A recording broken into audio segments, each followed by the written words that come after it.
Subscribe कीजिए हमारे channel Sonipat 24 को। सबसे पहले लेटेस्ट खबरें देखने के लिए बेल आइकन को दबाइए। तेरी आँखा का यो काजल जैसे गानों पर अपनी थिरकन से देश के करोड़ों लोगों को अपना दीवाना बना देने वाली डांसर सपना चौधरी की शादी और हाल ही में पैदा हुए उनके बच्चे को लेकर गर्मा गर्म बहस छिड़ी हुई है। जहां सपना चौधरी के परिवार ने खुलासा करते हुए ये सच बताया कि सपना चौधरी ने जनवरी 2020 में कोर्ट मैरिज कर ली थी। वहीं सपना चौधरी के शादी का कनेक्शन बलिया से भी जुड़ गया है।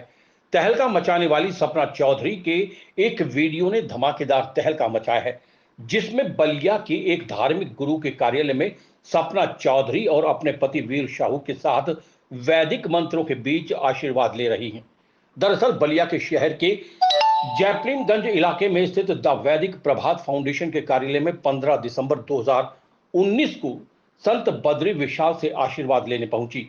इस दौरान संत बद्री विशाल ने सपना चौधरी और उनके पति वीर शाहू को आशीर्वाद दिया और माला भी पहनाई। ऐसा कहा जा रहा है कि सपना और वीर उस दौरान सांकेतिक रूप से धर्मगुरु के समक्ष वैवाहिक जोड़े के रूप में पूजा अर्चना कर रहे थे। संत बद्री विशाल का कहना है कि लॉकडाउन की वजह से सपना ने शादी धूमधाम से नहीं की, पर उन्हें खुशी है कि सपना चौधरी ने एक बच्चे को जन्म दिया है। ऐसा नहीं कि सपना चौधरी 15 दिसंबर 2019 को बलिया में चुपके से आई हो। दरअसल उसी दिन सपना चौधरी ने लाखों की भीड़ के सामने खनवार गांव में प्रस्तुति भी दी हो। वहां से निकलते ही सपना चौधरी बिना किसी को बताए शहर के जैपलिनगंज पहुंची, जहां संत बद्री विशाल ने दोनों जोड़ों को मंत्रोच्चार के साथ आशीर्वाद दिया। दरअसल सपना के परिजनों का संत बद्री विशाल से पारिवारिक संबंध है, जिसके तहत अक्सर उनका परिवार संत बद्री विशाल से संपर्क में रहता है। बलिया से शशि कुमार की रिपोर्ट। गुरुजी, अभी जो है पूरे देश में जो सपना चौधरी के चाहने वाले हैं उनके बीच एक बड़ा सवाल आ रहा है कि सपना चौधरी की शादी कब हुई। ये बात भी सामने आ रही है कि वो बलिया में आई थी और उस दौरान जो है उन्होंने सांकेतिक रूप से किसी आयोजन में, धार्मिक आयोजन में भाग लिया और उस दौरान जो है उनके जो मंगेतर थे वो भी यहाँ पर आए हुए थे। क्या है पूरा, कब आपको क्या जानकारी? जी, इसमें जानकारी यही है क्योंकि जो अभी मैनेजर हैं उन्होंने प्रेस रिलीज़ किया है कि जनवरी में उनका कोर्ट मैरिज हुआ है। और रही बात हमारे यहाँ की जो चर्चाएं चल रही हैं, वो उस दौरान हमारे यहाँ कार्यक्रम थी, आयोजन थी। उस आयोजन में दोनों लोग हमसे आशीर्वाद के तौर पे ही आए थे कि जी।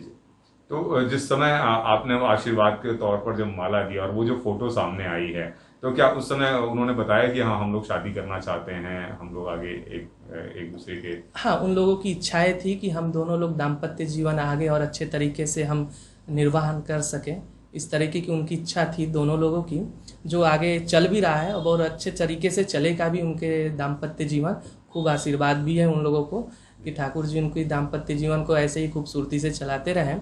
और कई सारे अटकलें तो आती रहती हैं, तो वो कोई दिक्कत नहीं है, वो आती रहती हैं। अगर समाज में है तो ऐसे लोग कहते रहते हैं और सुनना चाहिए उसको। हमें एक कान से सुन के एक कान से निकाल देना चाहिए। जो अच्छी चीज़ है उसको केवल अपने पास ग्रहण करके ही रखनी चाहिए, बस यही कहेंगे। तो क्या आपको लगता है कि जैसे उनके जो चाहने वाले हैं उनको ये लग रहा था कि वो पब्लिकली मतलब वो शादी करेंगी, लोग देखेंगे, उनके वीडियोस देखेंगे, तो इस तरीके की लोगों? उनकी पर्सनल लाइफ है, कुछ चीज़ें उनकी पर्सनल भी होती है, तो वो अपने पर्सनल तरीके से भी सोच सकते हैं, कर सकते हैं। तो इस पर कुछ कहना अच्छा नहीं रहेगा जी। तो अच्छा, आपको क्या कब जानकारी हुई कि दोनों की शादी हो गई? आपको जानकारी कुछ हुई? जी, इस विषय पे अभी हमें कोई जानकारी नहीं मिली थी। तो आज हमें आज नहीं, कल हमें सूचना मिली कि उनके एक पुत्र रत्न की प्राप्ति हुई है। हमें कल सूचना मिली थी इस विषय पे। अच्छा, तो आपसे चूंकि उनके का पारिवारिक संबंध है, अब आपसे आशीर्वाद लेकर वो दिसंबर 2019 में गई थी और अब जबकि पुत्र रत्न की प्राप्ति भी हो गई, तो आपको कितनी खुशी हो रही है? हमें बहुत खुशी है और हमें तरफ से खूब ढेर सारी शुभकामनाएं भी हैं। आपसे आशीर्वाद लिया, तो कैसे आप उनके परिवार को जानते हैं? जी, काफ़ी समय से है, इन लोग की फैमिली एक संबंध है, इस कारण से जान रहे हैं उनको। जी। अच्छा, तो सर चूंकि आपसे पारिवारिक संबंध भी है उनका और विचार विमर्श के लिए वो लोग आते भी हैं आपके यहाँ, तो कभी विवाह के को लेकर चर्चा किया सपना चौधरी ने आपसे? कभी कुछ आशीर्वाद लेने? इस विषय पे हमें कुछ अभी नहीं बोल पाएंगे कि ऐसा कुछ चर्चा रहा नहीं है। अच्छा, तो जनवरी में जैसा अभी आपने बताया कि एक प्रेस रिलीज जारी की गई कि जनवरी में उन्होंने कोर्ट मैरिज कर लिया, तो पब्लिकली क्यों नहीं ये सामने आया? ये हमने नहीं बोला, ये उनके मैनेजर ने रिलीज़ किया हुआ है, जो अभी उनका अभी हमें मालूम चला था कि उनको बेबी हुआ है, तो इसलिए। अच्छा, तो सपना चौधरी जब आई तो क्या मतलब लोग आपके से जब मिलने आई तो क्या लोगों में उत्साह था उस समय, क्योंकि सपना चौधरी तो इतनी बड़ी सेलिब्रिटी हैं? नहीं नहीं, ऐसे वो नॉर्मल ही आए हुए थे, एक नॉर्मल कोई सेलिब्रिटी, कोई डांसर के तौर पे या कोई फिल्म इंडस्ट्री से जुड़ के नहीं आई हुई थी। एक नॉर्मल तरीके से, नॉर्मल इंसान की तरह ही आई हुई थी। आप देख भी सकते हैं कि नॉर्मल तरीके से आया, उन्होंने भगवान का दर्शन किया, पूजन किया, और वो नॉर्मल तरीके से रह के वो चले गए। और उत्साह की रही बात, तो हाँ, एक लोगों में, यहाँ के जो आसपास के लोग थे उनके अंदर तो उत्साह होगी, क्योंकि भाई वो एक अच्छी कलाकार भी हैं।